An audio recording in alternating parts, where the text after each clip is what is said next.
U saradnji turističko-sportske organizacije opštine Krupanj i lokalne samouprave opštine Krupanj, a na inicijativu mladih meštana sela Bela Crkva, juče je dopremljen potreban materijal za početak unutrašnjih radova u domu zadrugara, kojim će se obnoviti jedan deo, odnosno sala, za potrebe mladih i za njihovo okupljanje. Spoljašnji radovi na uređenju igrališta za mali fudbal i košarku se privode kraju. Postavljeni su koševi i mali golovi i osvežena je podloga igrališta. Od marta ove godine turističko-sportska organizacija uz podršku opštine Krupanj,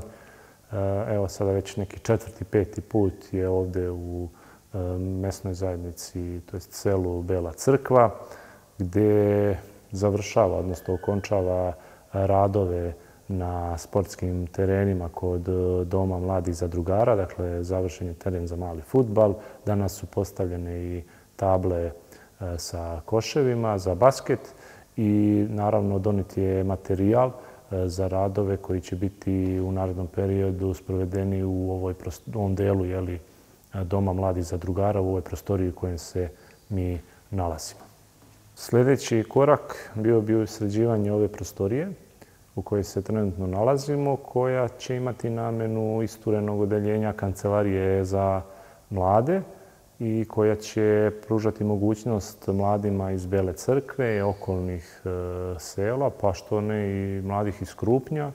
da mogu da ovde organizuju svoje slobodno vreme, neke proslave, manifestacije, kulturne događaje. Tako da, evo, nadam se da koliko od ovog vikenda meštani Bele Crkve koji su zainteresovani da se ovo srede će odpočeti sa aktivnostima unutar, to jest sređivanje unutar ove prostorije, tako da nadam se da mi već sad na leto ove godine ćemo imati ovu prostoriju koja će biti funkcionalna, pre svega za mlade, a onda naravno korak po korak,